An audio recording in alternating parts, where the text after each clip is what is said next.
बिस्मिल्लाहिर्रहमानिर्रहीम। अस्सलाम वालेकुम नाज़रीन, उम्मीद करते हैं आप तमाम देखने वाले और सुनने वाले खैर आफियत से होंगे। नाज़रीन, आज एक इंतहाई अहम टॉपिक पर डिस्कस करेंगे, जिसके लिए मेरे साथ तशरीफ़ फरमा है PhD scholar doctor Mohammad Anwar साहब। आप एयर यूनिवर्सिटी इस्लामाबाद और कायद-ए-आज़म यूनिवर्सिटी इस्लामाबाद में बतौर लेक्चरर अपने फ़राइज़ सर अंजाम दे रहे हैं। सर, आपका बहुत बहुत शुक्रिया, आपने टाइम दिया। नाज़रीन, आज के इस व्लॉग में इंतहाई अहम topic gender disparity, concept of gender equality and equity, factors that affect the status and role of women in society, in 5 अहम टॉपिक पर डिस्कस करेंगे। सवालात और जवाबात के ज़रिए से एक कंप्लीट कंसेप्ट्स और इन डेप्थ नॉलेज आप तक पहुंचाने की कोशिश करेंगे। साथ साथ ये व्लॉग उन तमाम स्टूडेंट्स के लिए अहम है जो कि डिफरेंट प्रोग्राम्स में ज़ेर तालीम है। उसके साथ सीएसएस एस्पायरेंट्स के लिए भी बहुत ही मुफीद होंगे ये व्लॉग, क्योंकि सीएसएस में जेंडर स्टडीज़ एक अहम सब्जेक्ट हुआ करते हैं। तो सर, आपका बहुत बहुत शुक्रिया सर, आपने मुझे टाइम दिया। सर, मेरा पहला सवाल है, व्हाट इज़ जेंडर डिस्पैरिटी? असल में सबसे पहले जेंडर डिस्क्रिमिनेशन को या जेंडर डिस्पैरिटी को अंडरस्टैंड करने के लिए हमें इस पूरे टॉपिक का एक एकेडमिक इंसाइट लेनी चाहिए कि इसका एक एकेडमिक बैकग्राउंड क्या है, इसका एक एकेडमिक इंसाइट क्या है। तो उसमें मेरे ख़्याल में कि जेंडर जो इनइक्वलिटी यहाँ पे है हमारी सोसाइटी में, या जो जेंडर डिस्क्रिमिनेशन है, इसके लिए मेरे ख़्याल में सबसे पहले हमें ये अंडरस्टैंड करना चाहिए कि यहाँ पे जो है सदियों से जो एक सिस्टम राइज है, उस सिस्टम का नाम है पैट्रियार्की। तो पैट्रियार्की एक इस तरह का सिस्टम है जिसमें मेल जो है वो हमेशा से डोमिनेंट रहा है। पावर जो है, the power is always remain concentrated in the hands of mail.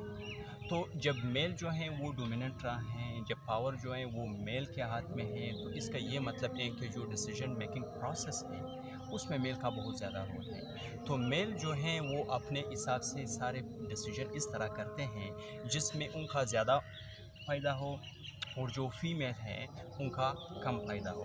तो इस वजह से हम ये भी कह सकते हैं कि because of the power that has been concentrated in the hands of male और मैन, उसकी वजह से जो वुमेन है वो बहुत ज़्यादा मार्जिनलाइज हो गई है। वो एक मार्जिनलाइज्ड जो एक शेप है उन्होंने इख्तियार की हुई है, जिसकी वजह से हम ये कह सकते हैं कि सबसे पहले जो इक्वलिटी है या जो सोसाइटी में इनइक्वलिटी राइज है, उनकी बुनियाद तो ये है कि जो एक डिस्ट्रीब्यूशन ऑफ पावर है in the context of decision making process, वो नहीं है।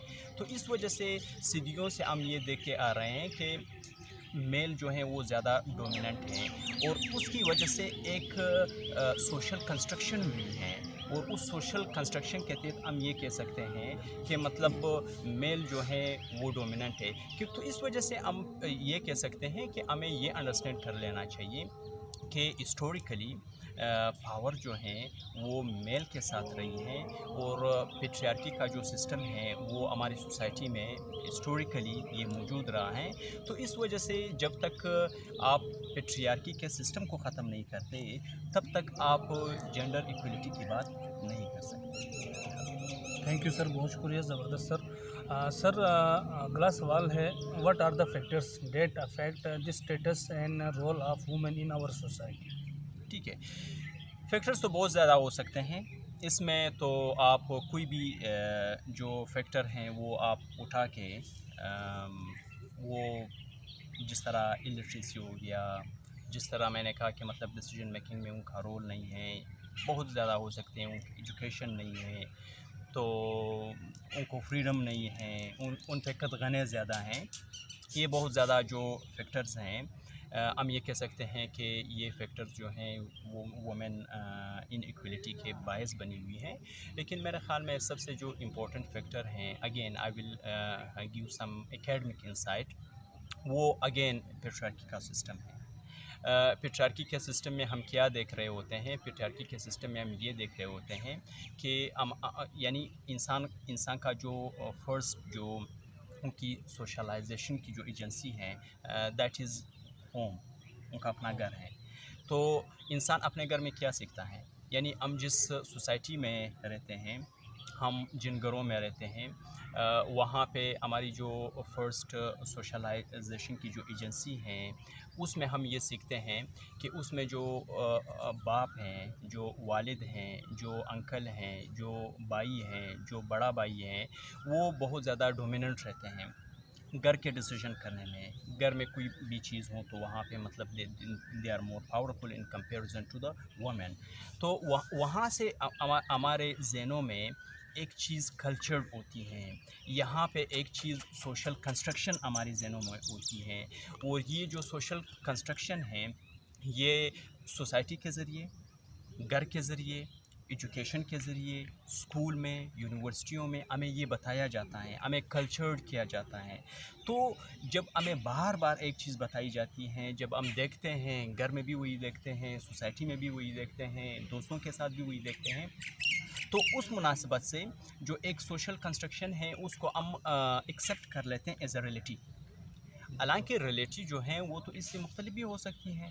تو ریلیٹی یہ بھی ہو سکتی ہے کہ مطلب یعنی ایک اس طرح کا ورلڈ ہونا چاہیے جس میں میل اور فیمیل دونوں ایکول ہو، جس میں جو اپورچونیٹیز ہو وہ دونوں کو برابری کی بنیاد پہ ہم دے سکتے ہو، جہاں پہ یہ جو دو سیکشن ہیں وہ ایکولی ڈیسیجن میکنگ میں وہ اپنا ایک رول جو ہے وہ کر سکتے ہیں. لیکن حالانکہ میرے خیال کے مطابق کہ یہ جو پیٹریارکل سسٹم ہے اور یہ جو پیٹریارکل سسٹم کا جس طرح سے کلچر رہا ہے اور یہ جو ہسٹوریکلی جس طرح اسٹیبلش رہا ہے اور اس کی وجہ سے جو سوشل کنسٹرکشن ہوا ہے ہماری سوسائٹی میں، because of this we can say that this one is the most prominent reason or factor for the gender inequality in our society. اس کے علاوہ ہم یہ کہہ سکتے ہیں کہ جس طرح ہماری سوسائٹی میں ایک اس طرح کی ایک سوشل کنسٹرکشن ہو جاتی ہیں. فار انسٹانس بہت سے، میں آپ کو ایک مثال دے رہا ہوں کہ بہت سے سوسائٹیز میں وہاں پہ جب کوئی میل بندہ بچہ پیدا ہو جاتا ہے تو وہاں پہ سیلیبریشن کرتے ہیں، وہ خوشی مناتے ہیں، لوگ ان کے گھر آ جاتے ہیں. لیکن جب اسی گھر میں کوئی فیمیل بچی پیدا ہو جاتی ہے وہ سیلیبریشن نہیں کرتے. تو میرے خیال میں یہ جو چیز ہے یہ ہم صرف ایک فیکٹر کے ساتھ یا بہت زیادہ فیکٹر کے ساتھ وہ لنک نہیں کر سکتے. باقی جتنے بھی فیکٹرز اوریجنیٹ ہو رہے ہیں ان کا جو بیس ہے وہ بالکل سوشل کنسٹرکشنز ہیں، وہ بالکل پیٹریارکل سوسائٹی ہیں، وہ بالکل یہ ہیں کہ ہم کو کس طرح کلچرڈ کیا ہوا ہے کہ میل از مور ڈومیننٹ دین فیمیل. ایک اس سے ریلیٹڈ ایک اور اچھی بات میں آپ کو بتا دیتا ہوں کہ فار انسٹانس ہماری سوسائٹی میں جو ویلیوز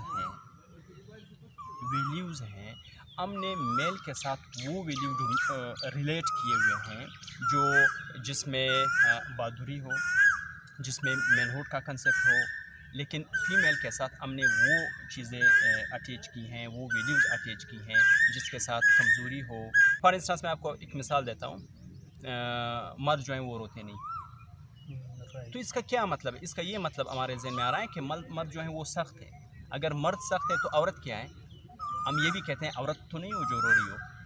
تو اس کا کیا مطلب ہے؟ یہ جو ویلیوز ہم نے اٹیچ کیے ہوئے ہیں یہ this is also because of the social constructions. مطلب ابھی کیا مطلب یہ شخص میرے خیال میں اس حقیقت سے تو کوئی بھی انکار نہیں کر سکتا کہ جو ایموشنز ہیں وہ انٹرنسک ہیں، وہ انہیرنٹ ہیں، وہ ہمارے اندر موجود ہوتے ہیں، وہ انسٹنکٹ ہیں.